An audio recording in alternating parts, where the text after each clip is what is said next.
and we all have our 15 minutes of fame, and I'd like to take a couple of my 15 minutes to talk about the rights and the wrongs in the world of professional wrestling. For the WWE Championship. This match is for the ECW World Heavyweight Championship. The World Heavyweight Championship. The match and new NWA Heavyweight Champion. We appreciate you guys coming out and taking your time to support women's wrestling in America. This match is for the AWA World Heavyweight Wrestling Championship. Welcome, ladies and gentlemen, to another edition of the Rights and Wrongs of Pro Wrestling Podcast. This is your host, Mr. Green, and thank you for tuning in for another review of WOW.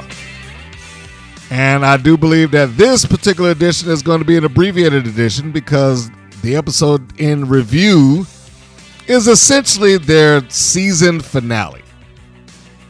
And as such, although they labeled it something different, is pretty much a recap show of certain matches.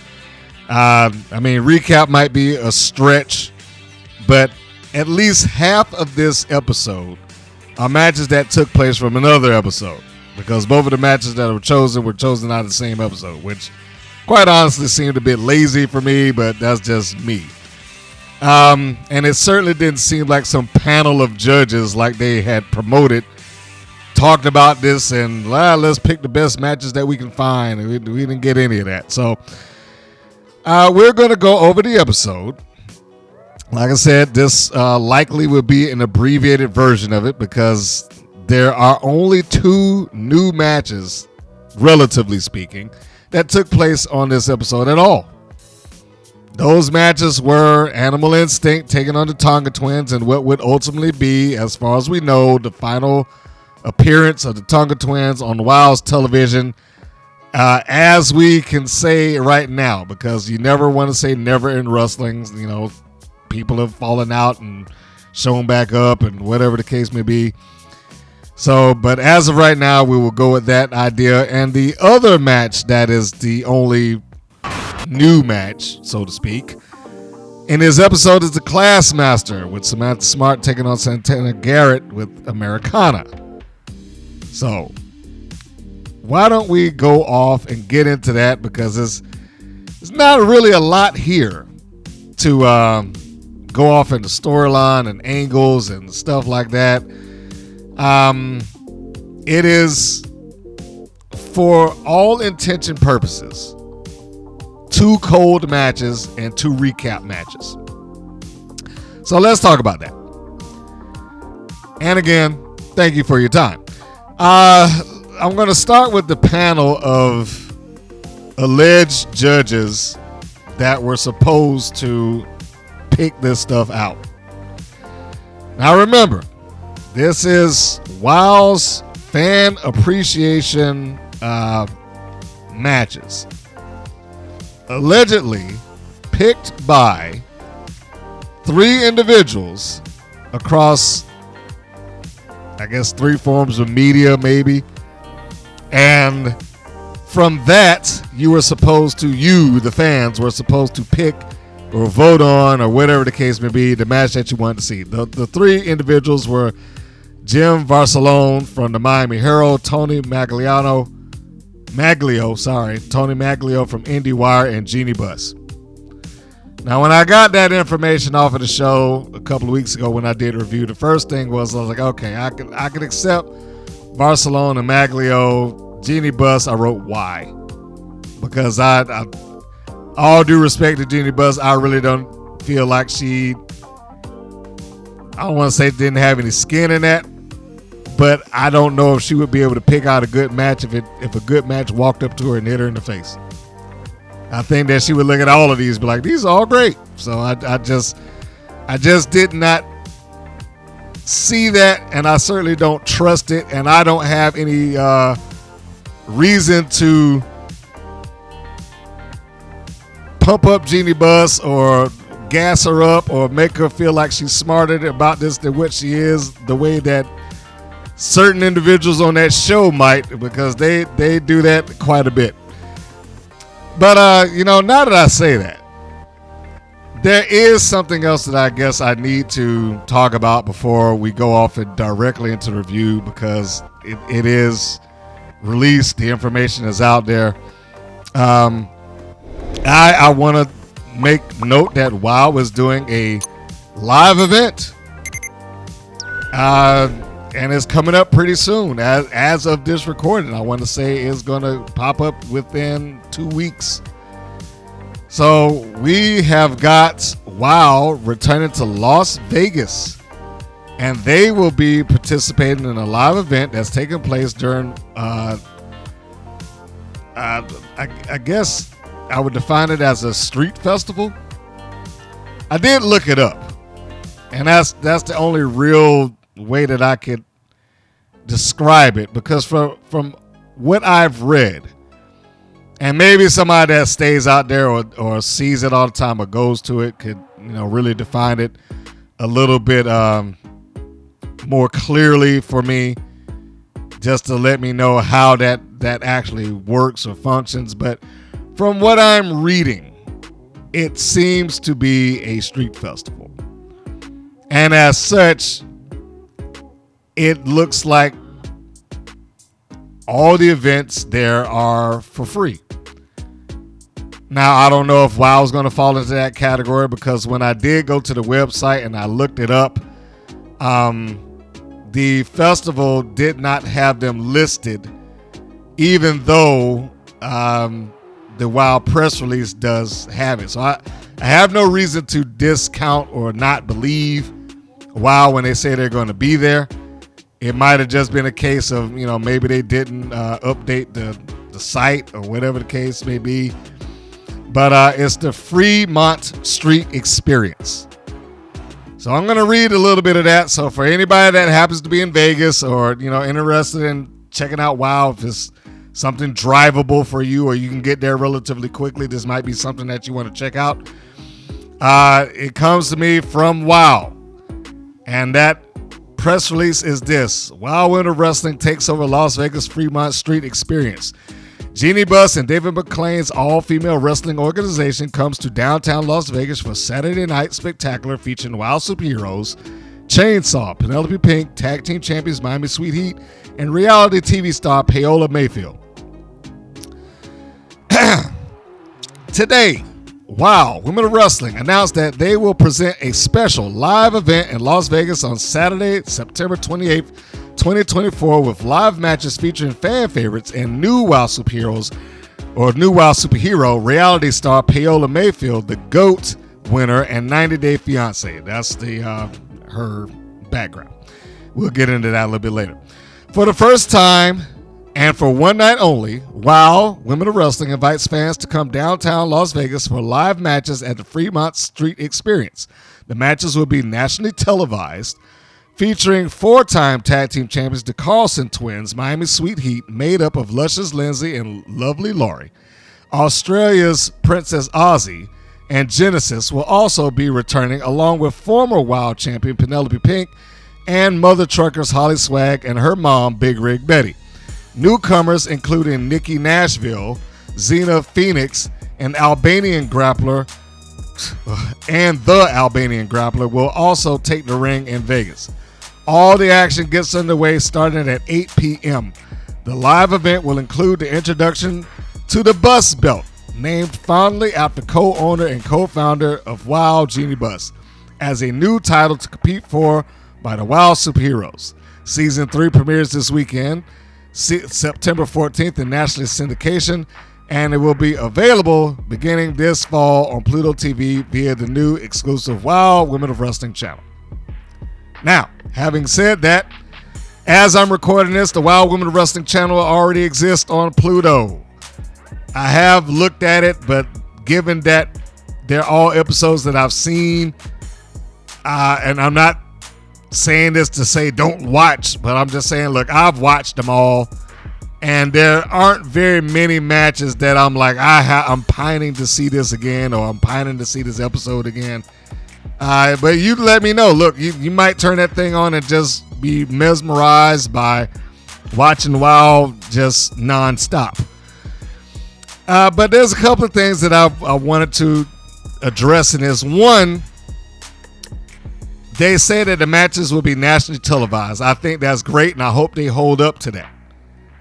Because having matches that take place in a different environment does work, and it helps. Just to change it up every once in a while.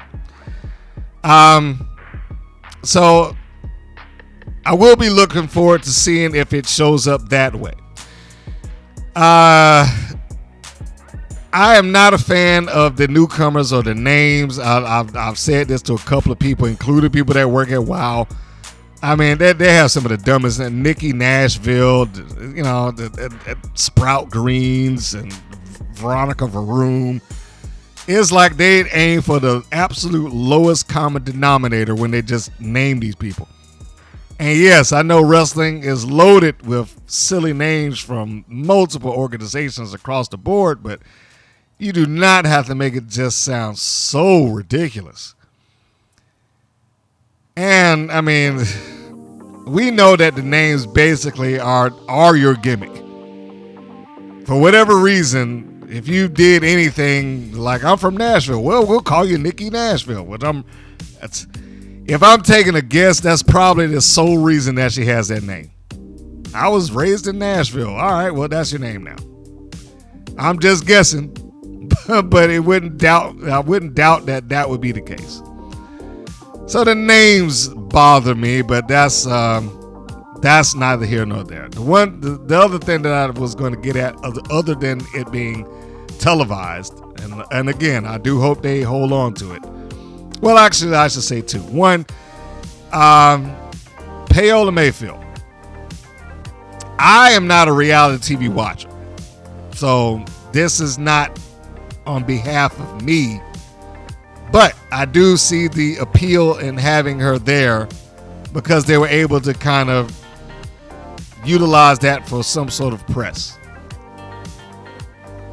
If they can use her and her name to leverage people who watched her on the GOAT, which is something I never even heard of, and 90 Day Fiance to watching WoW, then I say go for it. If that is what it takes, if that allows them to do that, then yes, absolutely, go for it. They should use whatever it is that they have to try to get more viewership on their show. And if Paola Mayfield is the means by which that would take place, then so be it. But the other thing, and the final thing, was the introduction of the bus belt. Now, I bring that up for a few reasons. The first one being is that a couple of years ago in the press conference that I personally took part in, David McClain was asked about introducing a secondary belt probably, let's see, 3-4 years ago when they were still on Access TV. At that time, his answer was, well, I don't want to introduce another, this isn't verbatim, but I don't want to introduce another title because I want the WoW Championship to be the most important championship on the show. But here we are, and we're introducing the bus belt, which is a stupid name. I understand that you have to keep your money mark happy. And let's be honest, that's what Jeannie Buss is. She's a money mark to this. And I'm hesitant to say that about most people, but she fits the description to a T. She doesn't really know wrestling to any significant degree. Anytime she's asked about it is always leaning towards something that exists outside of wrestling. Like, I want to take care of women and make sure that they have a place to go. It almost has nothing to do with wrestling whenever she answers that question. Anytime that WoW does anything, they are constantly, we want to thank our leader, Jeannie Buss. She gave us the name superheroes, and she did this, and she did that. They make sure that you know, and that she knows, that she is well thought of, and that, you know, and even when they're doing press together, it's like, well, you know, Jeannie's responsible for doing this. Jeannie made me feel comfortable, and Jeannie did this, and Jeannie did that, and Jeannie. So yeah, she fits the mark. That she is a money mark. She provides the money, and as long as we keep you happy, she will continue to provide the money. So why not name a belt after her, right? My problem with having a belt named after Jeannie Buss, like most cases when you have a title such as that, it is a ego-driven championship. The $1 Million Championship was the ego-driven championship made for and by the $1 Million Man, right? I know somebody out there, well, what about the Smoking Skull? Well, the Smoking Skull was a different design on the WWE Championship. But it was essentially recognized as a WWE Championship. It just had a Smoking Skull design. That doesn't count. Naming championships after things like that, where they have no sort of universal appeal, I feel is a mistake. How do you even define what the Buss belt is? What are the parameters of the Buss belt? Why would that be secondary to the world title? I don't even like calling it a world title, but why would it be secondary to the Wild Championship? If it is going to be secondary to the Wild Championship, it might be more important. How are they going to leverage that? It's kind of the same thing that we've seen in AEW over the last 5 years. Naming their championship the TNT Championship and then getting taken off of TNT to go to TBS, so now we got to make a TBS Championship. Right? Because Tony Khan didn't have the foresight to think that, maybe we might not stay on this network forever. He could have just called it the TV title and put the TNT or TBS plates on it. Any television network he went to could have changed the plates. Done. What are you going to do with the Buss belt? It doesn't even sound like a good belt, because if anybody there doesn't know who Jeannie Buss is, which means that they're going to have to explain that ad nauseum. If anybody doesn't know who Jeannie Buss is, that title makes absolutely zero sense. The Buss belt. Sounds like a belt that you would just have on a bus. But again, I'm not going to pretend like I don't understand why they did it. We just had this, make her happy. They have long needed a secondary championship belt, because there's some people there that's not going to ever do anything. They needed something else to do. But again, what is Wild going to do with that? What are going to be the parameters of this championship? At least with the other ones, they had the illusion that there was some sort of parameters to the secondary title.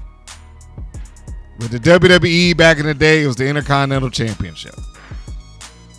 And they made it clear that, it was a great title, and it was largely built around the guys who could really go and work in the ring. But it wasn't quite the World Championship. All right? Theoretically, it was supposed to be defended between North and South America. Theoretically. United States Championship, WCW or NWA. They made it very clear. The United States Champion is only second to the World's title. They created some level of parameter around it. ECW, the Television Championship, just underneath the World's title. And in some cases, when Rob Van Dam got it, it was in dispute because he was defending it so heavily that they were able to get an angle off of, well, who is the biggest champion in this company? But the point being of that is that there was some level of parameters, whether fictional, created, imaginary, illusion or not. There was something there to define what this championship was for, why it exists, and why should you go after it. They haven't really defined that with any of their titles, and I don't expect the Buss belt to be any different. I expect it to look fantastic. I expect it to be a very nice looking belt. But again, where is it going to go? Why is it there beyond that? We want to make sure that Jeannie Buss is smiling and, hey, that belt's named after me. Other than that, I mean, what's it for? So that is the next event that WoW has got coming up, and good on them. I will reserve whatever judgments I may have to whenever that title is introduced and or defended, to see why or how, whether it's worth it or not. I get the feeling that it won't be, but I am willing to be wrong. The second press release that I got was for Paola Mayfield herself, because WoW is, I guess, treating this as a big deal that they have her, and it's probably the biggest deal that they have at this point. So I'm going to read that press release before we go off into anything else. Reality star Paola Mayfield body slams her way onto the WoW Women of Wrestling roster. Mayfield makes her triumphant return to professional wrestling on season 3, premiering the weekend of September 14th. Now, she did not appear on that particular show. I already looked at the lineup. It's like, all right, that's not taking place, but I get what they were trying to say. They just kind of worded it wrong. So before I go into the meat of it, let's talk the return of professional wrestling. So for those who were not aware, yes, she was a reality star, which I had to look up because, like I said, I don't follow that. But she does have a resume on the wrestling independent circuit. She has had a couple of matches out there already. So that gives me hope, because she's not walking into this thing without any sort of experience whatsoever, or just being trained solely through WoW. The return to wrestling for her is legitimate, and I can only hope that it does well going forward. But here is the press release. Reality TV star Paola Mayfield, 90 Day Fiancé, and the GOAT will make her triumphant return to the world of professional wrestling as she joins the explosive lineup of WoW superheroes on the new season of WoW Women of Wrestling. Season 3 premieres in national syndication on September 14th. WoW's newest and fiercest VIP, Paola Mayfield, the Colombian GOAT, hails from, I can't even say it. God damn. Good Lord. How do you even say that? Bucaramanga, Colombia. I'm sure she'll correct that if I'm wrong somewhere off in the distance. But all right, let's continue. She recently earned her crown as the greatest of all time by winning the reality show The GOAT, and is known for her iconic run on 90 Day Fiancé and its spinoff, 90 Day Fiancé Happily Ever After. Paola's WoW journey kicks off under the mentorship of former WoW World Champion Abilene Maverick. Always stepping into the ring with high glam and a little something extra up her sleeve, Paola is set to become the talk of WoW. Armed with raw athleticism and undeniable skill, she is ready to dominate in the ring, and her on-camera charisma is bound to turn heads. Of course, being in the public eye isn't all sparkles and champagne. Paola has dealt with her fair share of haters, but in true GOAT fashion, she brushes them off like dust on her designer boots. We couldn't be more thrilled to have Paola Mayfield join WoW Women of Wrestling, says David McClain, co-founder and co-owner of the WoW all-female organization. I have been following her wrestling journey and success on reality TV for some time now, and we can't wait to see her take her talents and flair to the WoW ring in the new season. So, again, I'm interested to see what she's able to do. This is probably the biggest signee that WoW has had, period. But I also, and I hate to say it, I also don't think it's going to make that much of a difference given Wild's track record.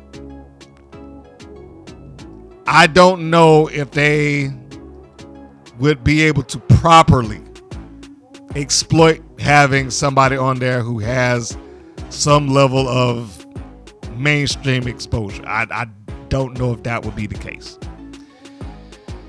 If they can, great. Let's just go ahead and say if they can do it, then that's fine and that's fantastic. But WoW is not really giving me any real reason to believe that.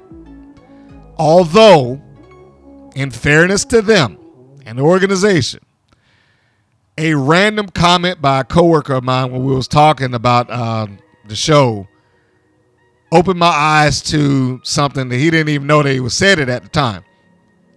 Because he's from Los Angeles originally. And I was talking about, well, they're moving out of the Los Angeles area and they're going up to Glendale. It's like, oh yeah, Glendale. I got some people to stay around there. It's like heavy Hispanic area, and it's like they got a lot of Albanians there too. Now he said that without me prodding anything. He just brought it up, and then it hit me just like that. I was like, oh, well that explains why Tadovic's going there and why they made such a big deal about her being Albanian. She's the appeal to the Albanian market. That's smart, because they never refer to her as Tadovic the gamer on the press releases. They always were Tadovic Albanian, which I guess that would be her. Now that I'm thinking about it in the press release, maybe she's the Albanian grappler. But there we go. I mean, that it made all the sense in the world. I was like, okay, now that you say that, I got it. that shines a light on that, because I wouldn't have known that to be a thing, having not been out there, not been in California or Glendale. I wouldn't have known anything about whether or not, what the population largely consists of. But again, Drew being there, he has experience in that area, and he was like, oh yeah, that's the area that's out there in Glendale. I was like, all right, great, cool. But like I said, he said that without me asking any questions or bringing up. He just said it and just made me think, oh, okay, yeah, all right, now I understand why they got Tadovic there, why they're making her a big deal. Because other than that, I was like, I don't see why this would be of any use to anybody. Tadovic has not wrestled all that much. She doesn't have a name either in WoW or much less the independents. So why are they making a big deal about this? But that kind of served that up. So those were the things WoW related that I wanted to get into really quick. So now let's go into the actual show. And again, keep in mind that the show only has 2 matches that are new. The show, well, let's start with the opening slate. This is episode 252. They mean that they have completed their year. The title is Clash of Fates. Chronological number 104. The air date, August 7th. And it began with the commentators opening up, talking about the fan appreciation match. My note there was, where were these votes being taken? Because I don't remember them ever saying, hey, go log on to this or click this button and vote for the matches that you want, which led me to believe that this is all a bunch of crap as far as picking anything. Now, they did say something to the effect of, well, we saw your comments and, the posts. But it was my understanding that, you were supposed to vote on it. Like, how putting your comments in there a vote? But anyhow, that's beside the point. Zane says your votes, along with the panel, help determine the matches that were chosen. Again, I did not see that. So I am led to believe that this is all just a bunch of crap that they just made up for TV purposes. First match that they had was the final match, allegedly, of the Tonga Twins taking on Animal Instinct. Both Collins and Jinx come out and deliver their lines in the promo. I'm pretty sure it was nice and well rehearsed before they got out there. And they portrayed their personas very well, but I guess you would have supposed to do that considering that they're actresses by trade. It sounded completely written out to me, but that's just me. I'm pretty sure other people are like, no, I thought it was great. But, hey, look, I'm sorry. Animal Instinct still has not sold me on anything yet. They just haven't. When I look at them, I see two people who have two worthless gimmicks that don't mean anything in the ring. I mean, what does a dog trainer mean in this environment? She doesn't come out with a dog. She doesn't do anything with a dog. A dog being trained is not relative to wrestling at all. She can't even really utilize the gimmick. If you were just watching this out of the blue and you had no idea about her or her gimmick, there's nothing there that would help you get the impression of that either way. Katarina Jinx looks more like a witch rather than a cat. So, I honestly, I don't get these gimmicks that they have. They are stupid.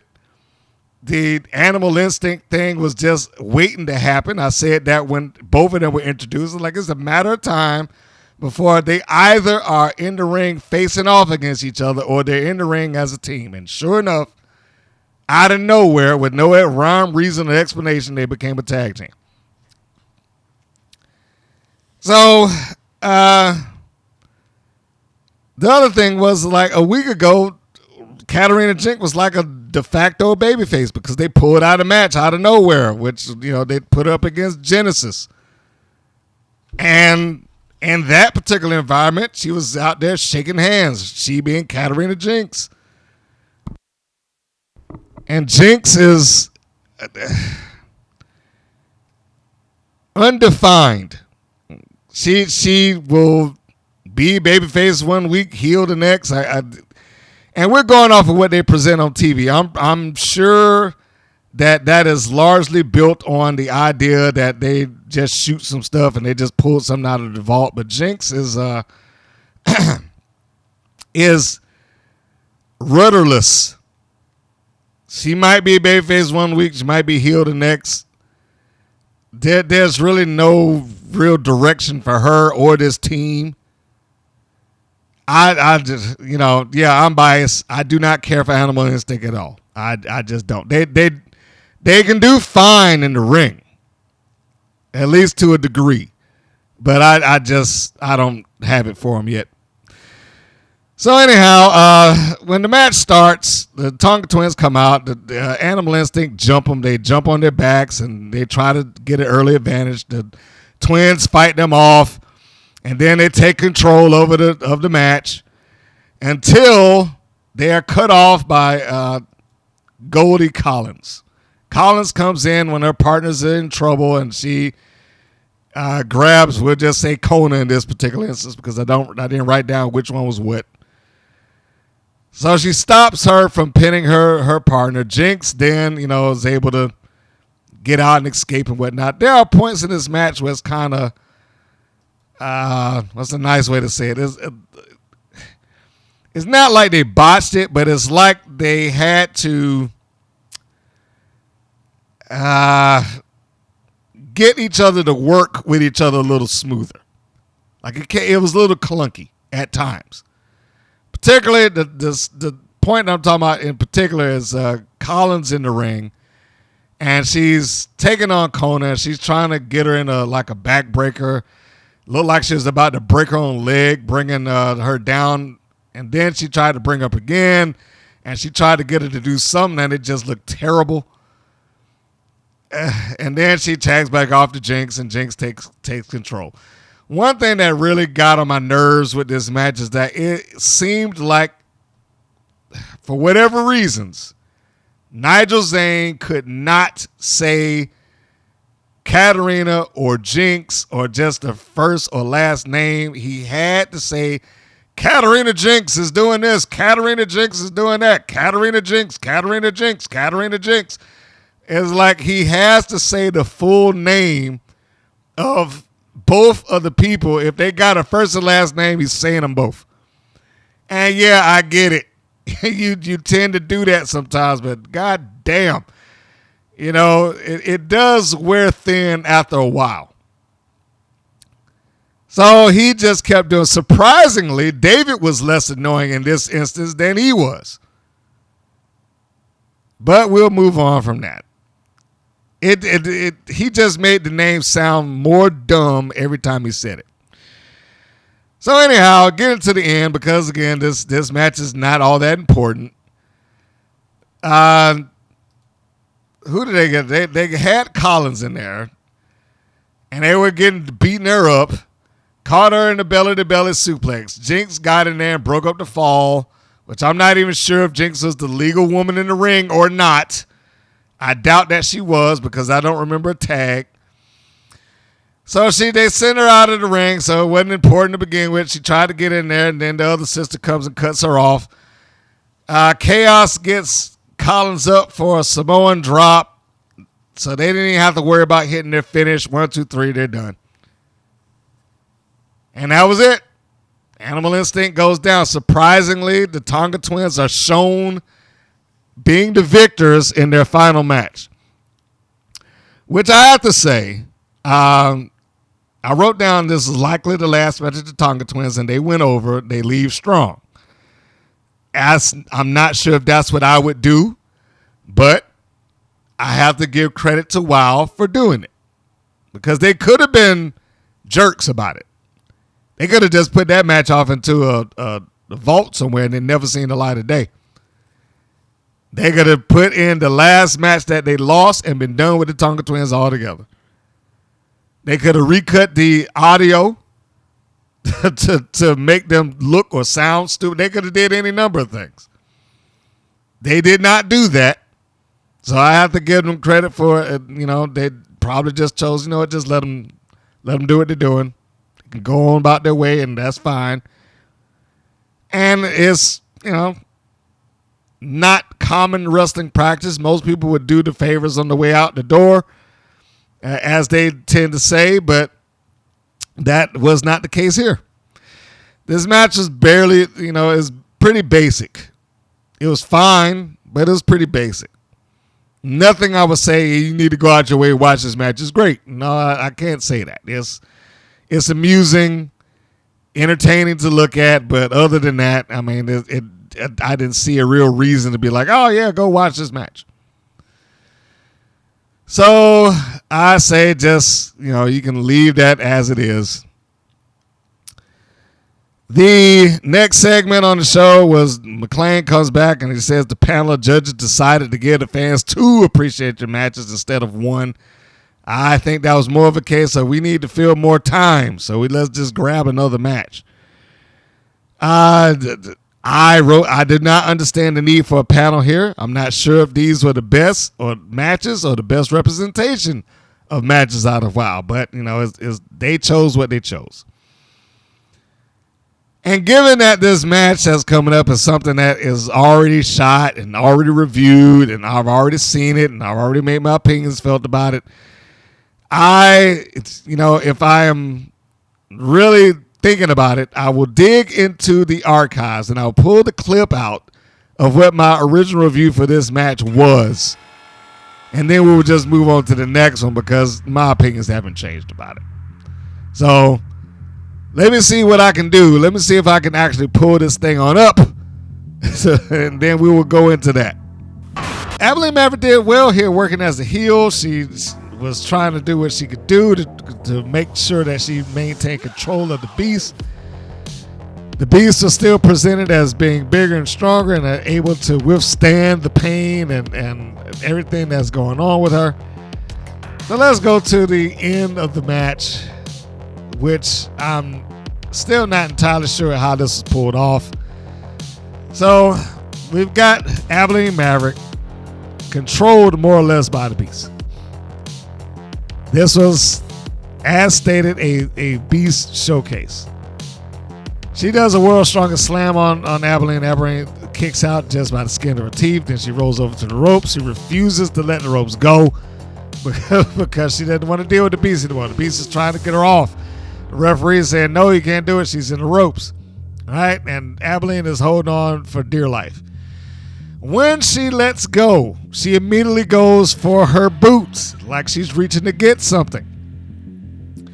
Then the Beast comes back over and gets Abilene. Abilene's hands seemingly were clear, but they weren't. If you look closely, she has the brass knuckles in her hand. When she is positioned into Beast Bomb position, head between the thighs and getting ready to go up, apparently that is the point where Abilene slips the brass knuckles into the Beast shorts and goes down to Beast Bomb, and then she's pinned. The place erupts. They start cheering. The Beast is the winner. She's announced as such, and they bring her the belt. Until Abilene's on the outside, and she's holding her head. She's like, she hit me in the head. She hit me in the head. Check her. She had something. And so, on the whim of the referee, he goes back and is like, hey, you cheated. I need to check you. And then that's when we get the female ref to come out there and do it for him because, he's not going to go reaching in her shorts.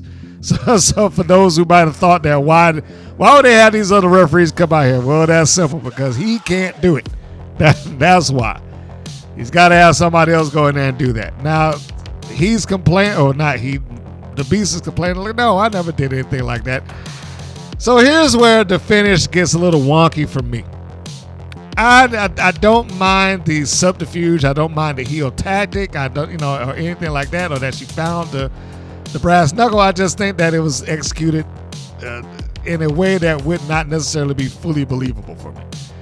How she got those knuckles in her super tight shorts and did not feel them, I just don't understand how that could be. And why the referee would just take her word for it. Like, oh, she cheated? Well, let me go back in there and do it. Let me go back in there and check. And so he goes. Then we had that little portion, and the other referee comes out, the female ref, I forget her name. She's also been on TNA Wrestling. And she like, wait, what's this? She checks the tights, sees the brass knuckles.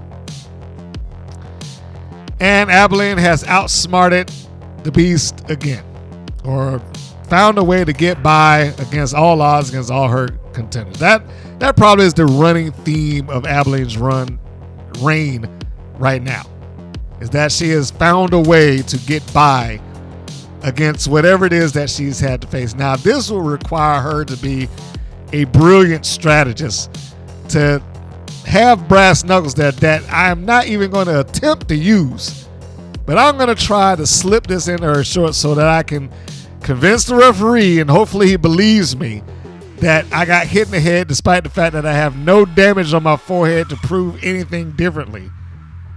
So yeah, it's those moments. So like, I know I am reading into this. I realize that me saying this, like, there's going to be people out there, oh, come on, but no, I'm just looking at this in the logical sense. Why would she bring brass knuckles out and not even attempt to use them? I would have preferred that. I would have preferred the finish be, you do the same thing right up to the point to the ropes. The Beast is pulled off by the referee. She shoves the referee out of the way to get back to Abilene Maverick. Abilene has pulled the brass knuckles out of her boot. She puts it on her hand and takes a big swing at the Beast. The Beast ducks or blocks or whatever the case may be. I'd probably go with duck, so that she can catch her in the spin and kick her in the guts and put her into the Beast Bomb and do it immediately. And then have the knuckles fly out of Maverick's hand, but not too far. That would be the control thing. Like, she'd have to drop them. And when the referee goes for the cover, the knuckles just happen to be there in sight. And he can see it. And he can say, hey, what's this? Did you hit her with some brass knuckles? And then you have Abilene Maverick just roll into the lie. Like, yes, she did. I was doing fine. She hit me in the throat or the guts or the head or whatever. And then it would feel like it made a little bit more sense to me that she didn't just bring these brass knuckles out for the sole purpose of trying to set the beast up for loss. And I don't mean set her up for loss like I hit you and you go down, but I mean like set you up like I'm going to sneak these into her tights. And so they'll believe that the beast cheated. That requires some real outstanding strategy there. But she did it. And she got over and she wins the match.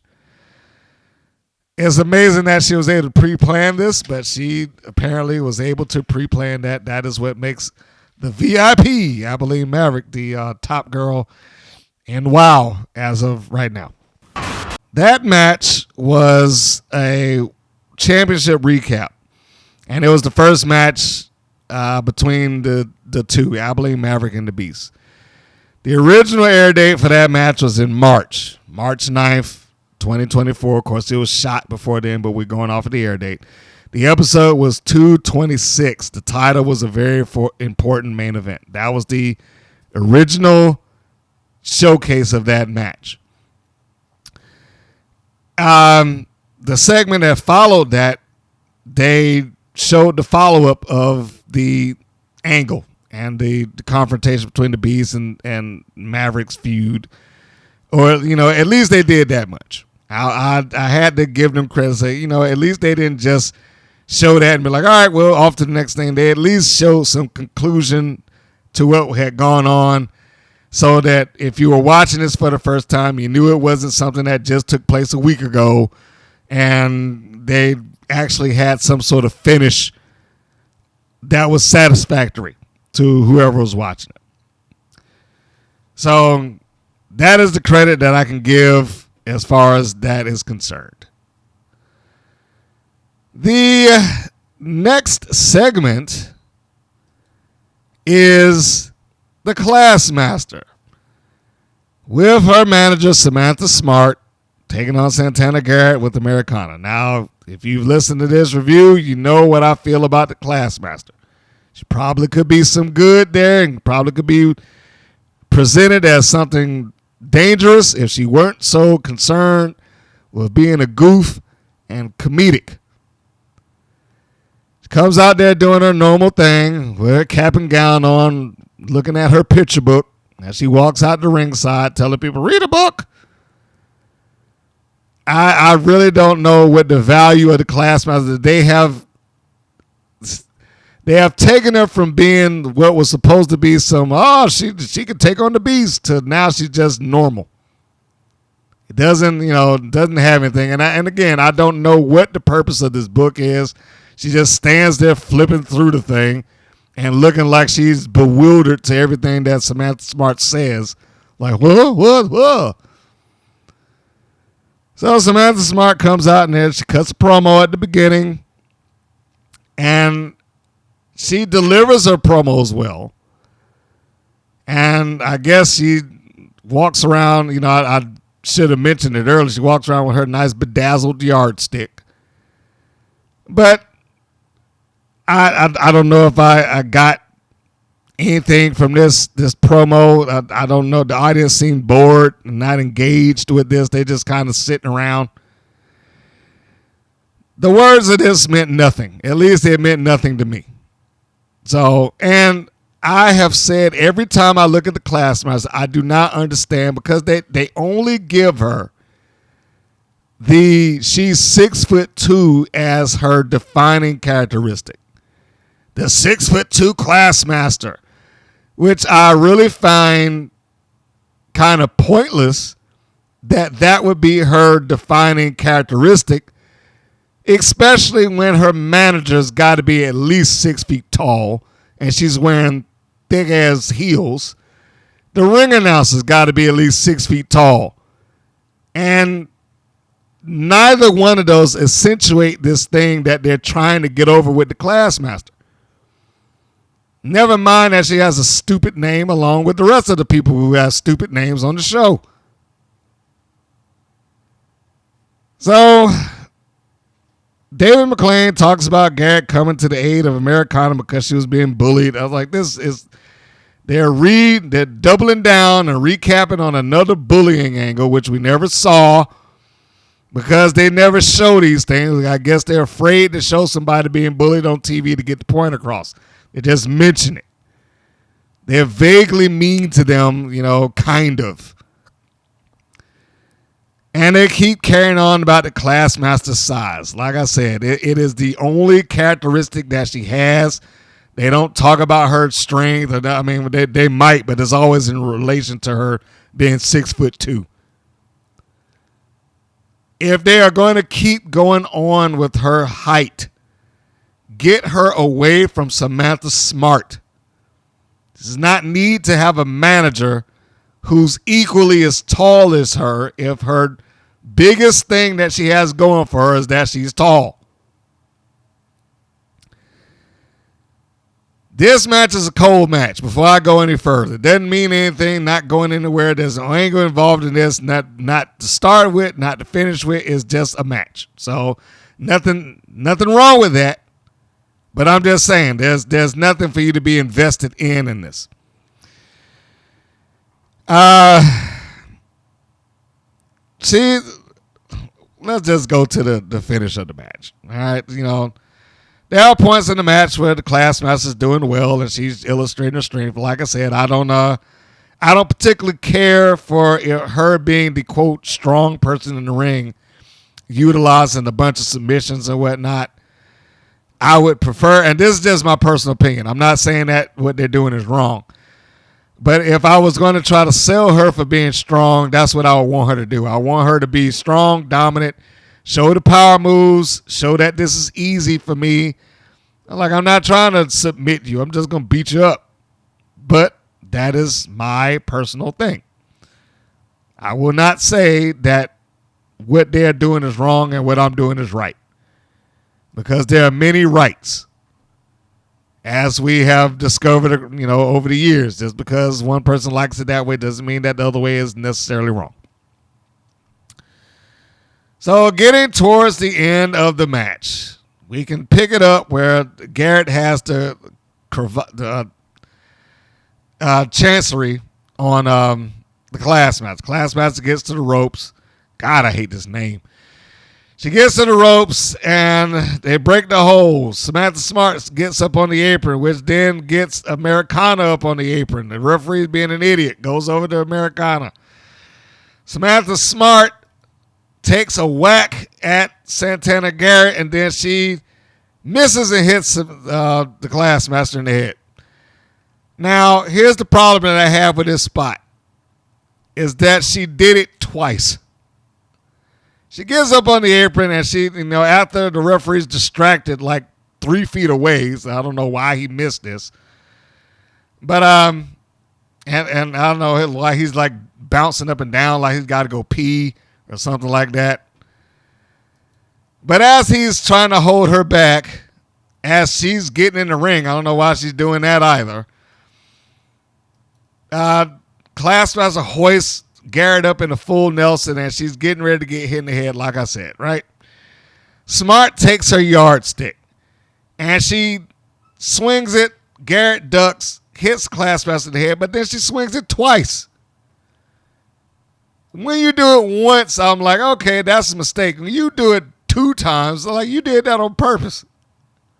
It's like whack, whack. How on earth could you mistake that I'm not hitting this person for the second time? It was a misdirection spot, but it was a botched misdirection spot in my opinion because, like I said, why would you be doing this 2 times? What did you hit it twice for? You couldn't tell that you were hitting your own person after the first one?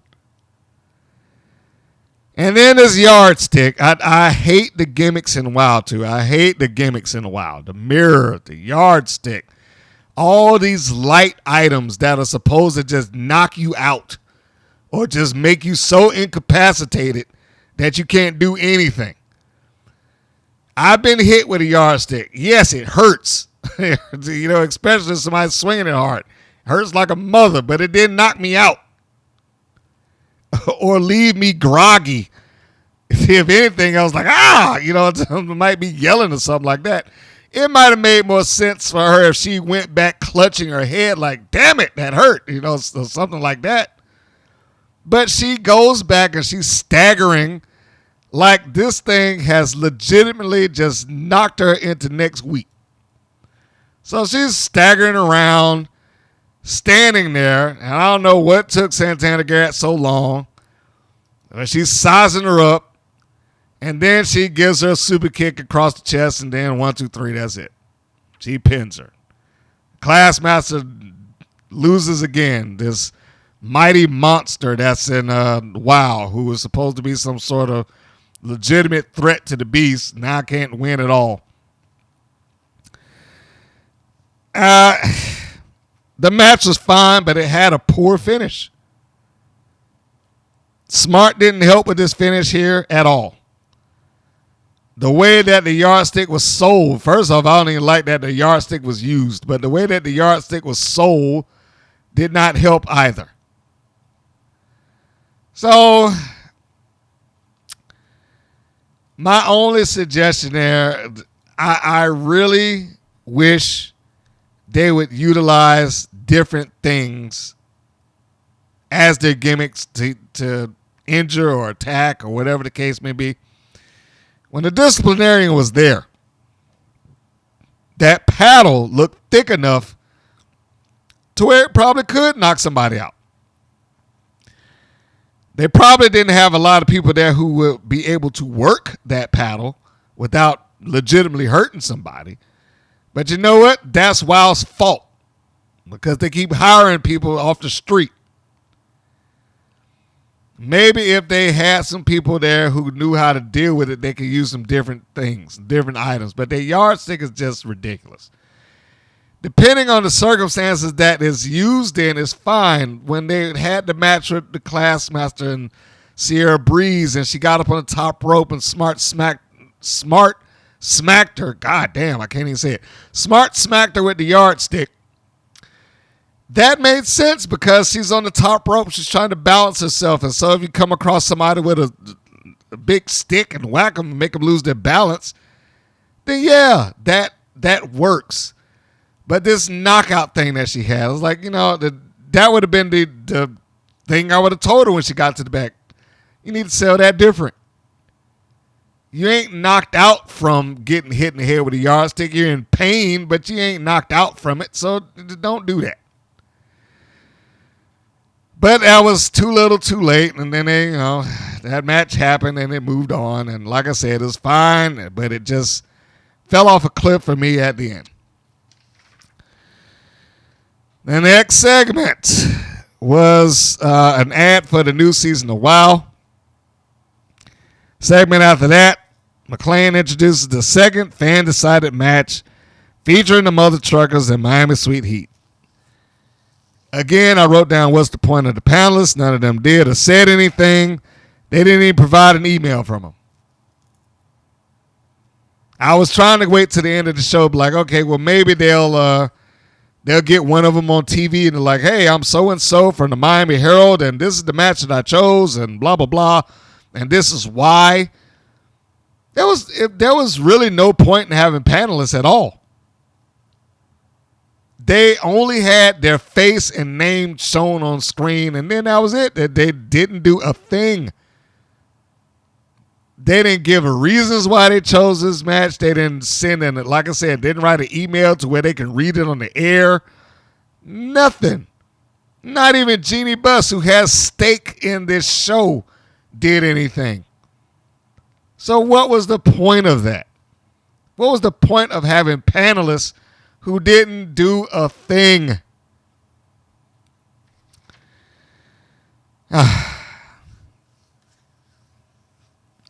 It's those moments that make me frustrated with WoW. Moments like that just frustrate me with this show. So, the main event was the second fan appreciated match, and it was the Mother Truckers versus Miami Sweet Heat for the Wild Tag Team Championships. And it came from the exact same episode that the last match came from, which is why I said this felt lazy to me.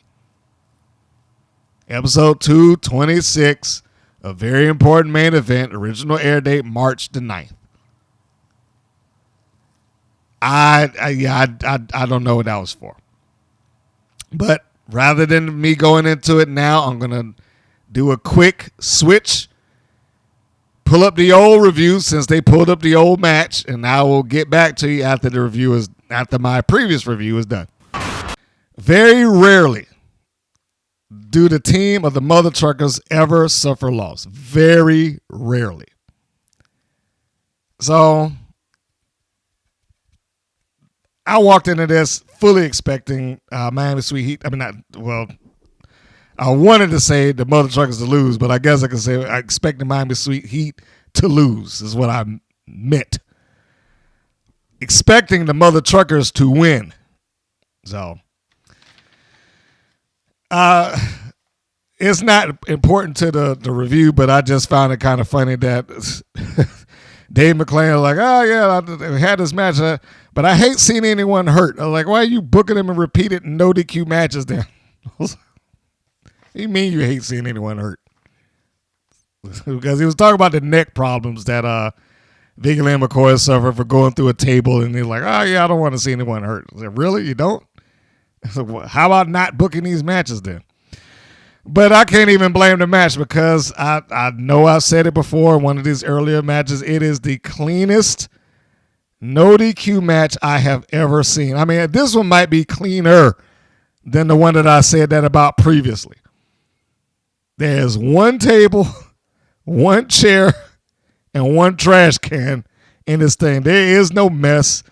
They're not fighting all over the ring or ringside. This is such a clean no DQ match. I don't even know why they have this no DQ. Why do they even get to this point? But this has got to be the most organized, self-contained, clean, hardcore / no DQ match I've ever seen. And it's not like, I know there's people like, man, this is the greatest. You know, if you want to see a hardcore match involving the same participants, by the way, then go look them up, them being Amazing Maria and Hollywood Haley J on YouTube, and watch that match.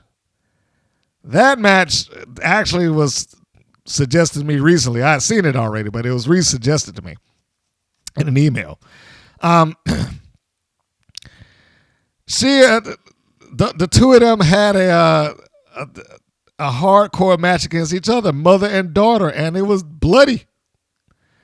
And it looked, I mean, you know, there was a story being told in there, and that's one thing I think that OVW does heads and shoulders above WOW, is that they were trying to relate the story. They were trying to give a story up in the entirety of that match of the mom not wanting to fight her daughter back, trying to get them to the point that they would literally be begging for, you know, her to fight back against her uncontrollable brat of a child. But, you know, that's OVW. And again, if you want to see the differences between the two, that is the suggestion. I would say look at that match and then turn around and look at this one, and you tell me which one's hardcore. I could certainly go worse than that, because there are women out there, and I don't even know why they do this other than the need for to mutilate themselves, I guess. I don't know, or for anybody for that matter, not just the women, anybody. But there are hardcore wrestlers out there that go well above and beyond what this is, just in their sleep. The toughest broad in the world, Randy West, for instance, look her up. But anyway, the match,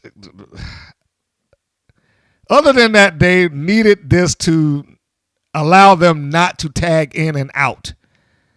I don't understand the point that they had for having a no DQ and the finish. Because other than that, there's not really a lot of this going on. It's not like they're smacking each other over the head with steel chairs every 2 or 3 seconds. It's not like the trash can is come into play often. I know they wanted to be able to utilize the Laurie coming off of the top rope and doing the coast to coast on the trash can. I do question some of the logic in there. There seemed like there was points in the match where Miami Sweet Heat could have at least gone for the pin, and they decided not to do it. They're just like, all right, well, now that we got them both down and I hit this cutter, let's go get a table and put her through that. So they go outside and they get the table. This is the finish of the match, by the way. I wasn't intending on giving play-by-play. But they go outside and they get the table and set that up so that I believe it was Laurie that was coming off the top rope to try to drive an elbow onto Holly Swag through the table. When they do this, of course, Big Rig Betty gets up. Lindsay does not see her. She is caught off guard and hit by Big Rig. And Big Rig catches her, hooks her into a stunner position while Laura comes off the top rope. Misses because Holly Swag gets out of the way. She drives herself through the table. And at the same time, her sister, Laura's sister, is getting hit with a stunner. So it's not just that the Mother Truckers won, but they also won in pretty, I guess, dominant fashion. But they've done that with most people. They've been scoring the double pins quite a bit. Like I said, keep in mind that they've pinned the former world's champion with relative ease. Their enforcer with relative ease. And then they won the tag team championships. They are now the Wild Tag Team Champions. And you know that when they won that, David McClain had to come in the ring with the microphone. I've got to interview them. And so he did. It was fine. It was fine. I don't know what else I can really say. It wasn't a spectacular match. Like I said, by comparison, this no DQ match is very tame. It has a few bumps and bruises in it, but it seemed like that was largely there to allow all four of them to be in the ring at one time and to construct the finish that they got. That's what it seems like to me. My opinions have not changed from any of this. So that was that. They finished it off, and as the show concluded, McClain ends thanking the staff and the crew and what a great year has been for WOW. I wrote this as obviously their season finale, which sets up the change for next week and their new season, and bravo to them that they, got this far. For all the things I can say about them, for all the things I can say about the creative, for all the things I can say about the stupid names and the lack of talent and the people who just got the job just because they answered the ad in the back page and all that crap, for all the things I can say about that, they did keep the show on, and this is the longest period of time that WOW has existed ever.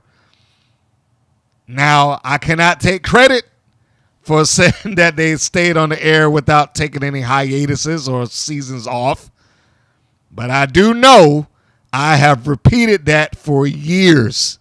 Stop taking seasons off. It is a waste of time and is a good way to get yourself canceled. And they didn't. Why? Because the selling point of pro wrestling is that it's all year round.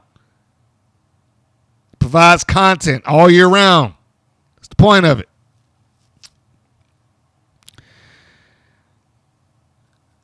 I, again, cannot prove I had anything to do with that. But I'm going to take credit for that. You're welcome, WOW. Every once in a while, I'm going to take credit for stuff, and that's one of them. But at the end of this, there were a couple of things that I wrote that I just wanted to address before we close it off. Like I said, this is a somewhat abbreviated episode. My question that I wrote here is, how is anyone supposed to get over on this show? How are you supposed to do it? When you see somebody on WOW and they do something, and it might catch your attention. Let's use the Beast being attacked by the three women and busted in the head with the bottle and the hat on the hat of getting hit in the head with the belt following it. And then such damage to her that the EMTs walked her out on her feet instead of getting a stretcher, but that's beside the point. If you got into that angle, let's just say, how long are you supposed to wait for a follow-up? I mean, yeah, they mention it, but how long are you supposed to wait for a follow-up? Some of this stuff just comes and it goes and it doesn't do anything. The angles that they do on WoW are absurd. And I don't know how it would make you care for, get invested in, make you want to see anyone. It's like the mentality of WoW is you'll watch WoW because it's WoW. But you're not necessarily looking for any one particular person or team or group that's in it. You're just happy seeing, well, it's WoW wrestling, so I'll watch it. And the promotion is more important than any given component of that promotion. I shouldn't even say promotion, program. But it feels like that. It often feels like the promotion, I keep saying promotion, there ain't no promotion, it's just a show, that the program is more important than anybody else that's within it. And this did not do much to make me feel differently in the way of that. Everybody feels more or less the same in terms of stature, and especially how the commentators present them. Like, no matter who comes out there, they're all on equal ground. They're all stars. They're all basically, we're right here on the same playing field. J Boogie could be as good as the Beast. Team Spirit has just as much a shot at winning the tag titles as Miami Sweet Heat. At least that's how they present it, regardless of whether they go in there and get beaten up or not. It's just, I don't understand how someone is supposed to be a bigger deal than anyone else here. And to the few that's on that show that have found a way to carve themselves out their own lane, then bravo to them. But it feels more like they did that in spite of WoW's booking rather than because of it. I wrote this question, and if anybody is willing to answer it, then feel free. But do you feel any differently about any WoW talent opposed to how you did at the beginning of the season? Any of them? Do you feel differently about Sierra Breeze, who is their new face on this show, and what has she done?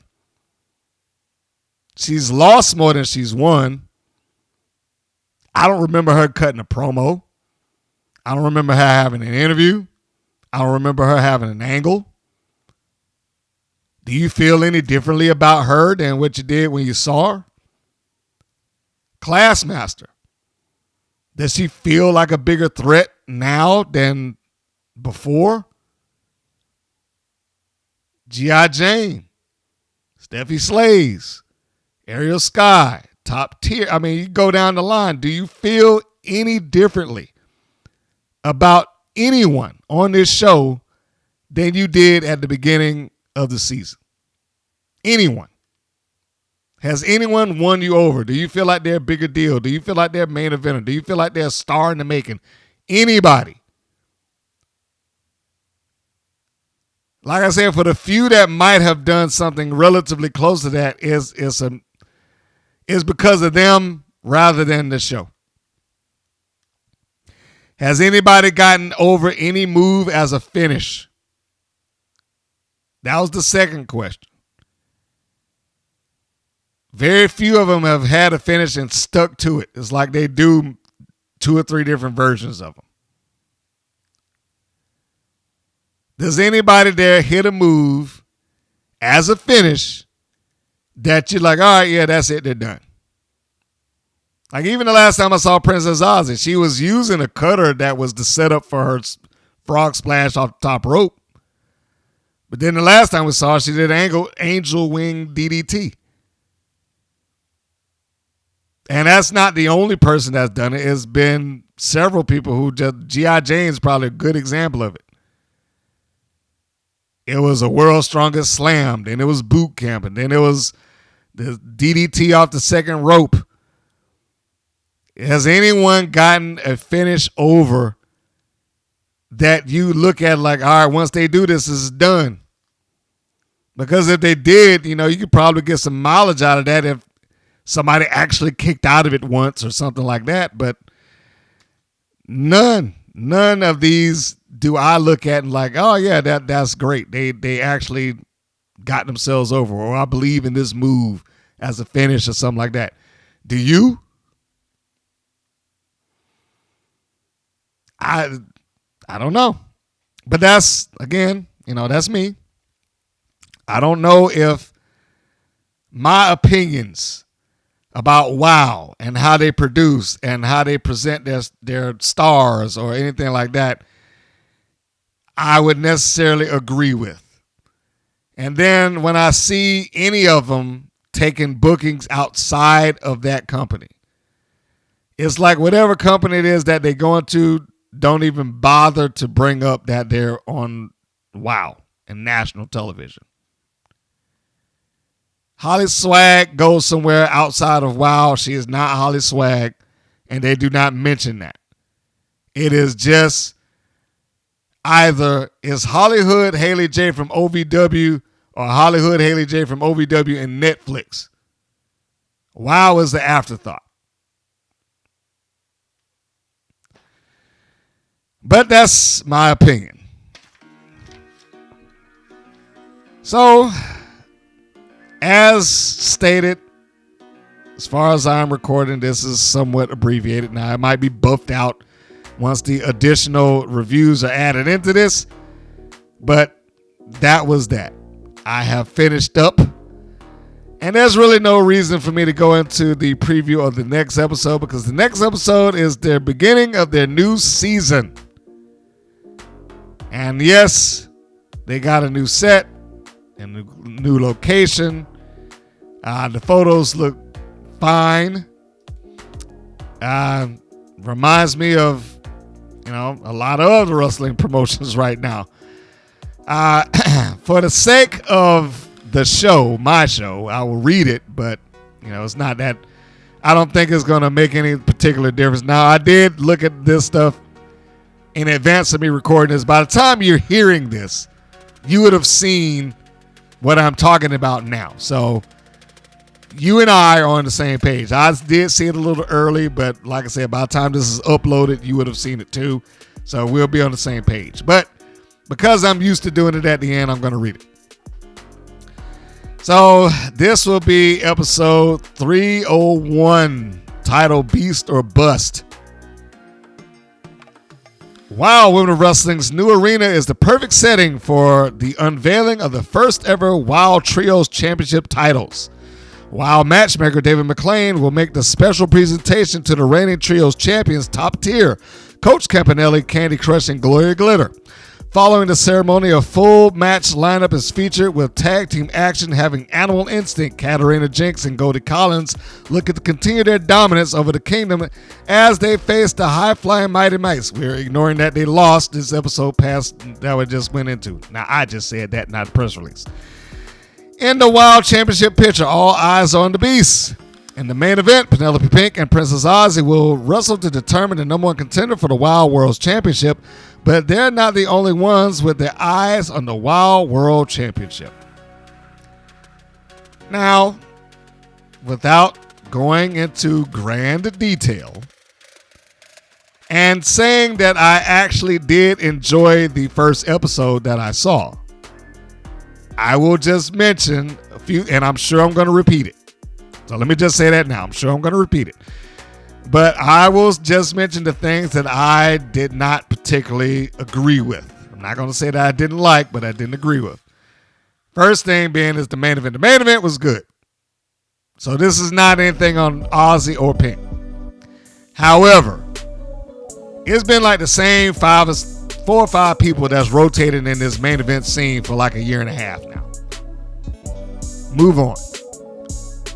And I can't say it enough. At this point, you should be finding other things for them to do. If they can't, then they need to find somebody else to do the creative, because this is absurd.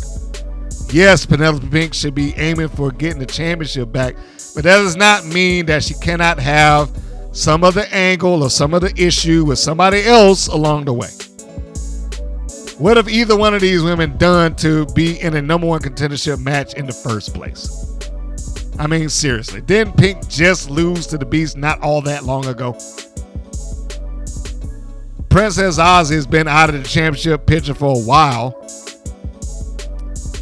But we'll ignore that. And then move to what really got me is the Trios Championship titles. Like, the belts look nice, but do you really need Trios Championship titles? I mean, honestly. Now, bear in mind, I say this because I am not a fan of Trios Championship belts, and let me explain why. Outside of a lucha environment or WCCW from back in the day, I have not seen any triple crown 6-person trios champ, whatever you choose to call it. I've not seen them used well. It almost always turns into a forgotten championship belt that doesn't mean all that much, which only forces a hodgepodge of people to get thrown together to challenge for it. We'll see if that happens. And just like I said with Pink and Ozzy, why are top tier getting those belts in the first place? They lost like 3 times in a row to Ariel Sky and random partners. So what are they getting the belts for? Why? I mean, they didn't need to do another trios tournament to begin with, because the first one sucked ass. But why would they give them championship belts other than the fact that they talked about it on the show and in somebody's podcast, like, well, we deserve belts? So it just feels like it's an ego drive for me, but whatever. So that's that. That was all I got, and I will be sure to go into the next episode because, yes, like I said, I saw it and I got something to say. Honestly, it's far better than not in that episode. I just had things like that I didn't agree with. But we'll get there. So on that note, thank you for tuning in to this review. I appreciate your time. Please do all the normal YouTube / podcast things. Subscribe to whatever platform you're hearing this on. And we do come on a lot of them, including YouTube Music, Apple Music. Well, I don't think there's a Google podcast any longer, but, Podbean and greater podcast platforms everywhere. We are out there. If you're not listening to it on that, then you certainly must be catching it on YouTube. And do the YouTube things, like, share, subscribe. We appreciate that as well. And for all things that the WPN does, you can go to WPNWrestling.com. It is the centerpiece, the nexus for everything that goes on. Podcasts, write-ups, videos, and more, dating back to 2013, featuring faces and names that you probably know that have gone on to locations such as WOW and AEW and TNA and WWE even. So you can see all of those, the stars in the making, as they were presented by me and the Women's Pro Wrestling Network. And on that note, this is Mr. Green saying that this is Mr. Green saying so long, and we'll see you on the next go round. Take care, everybody. Thank you for listening to the WPN's Rights and Wrongs of Pro Wrestling. If you have questions or comments, please contact us via our Facebook or our YouTube channel at the Women's Pro Wrestling Network. If you're new to the WPN, feel free to subscribe to our channel and like our page. We appreciate your support. Thank you again for listening.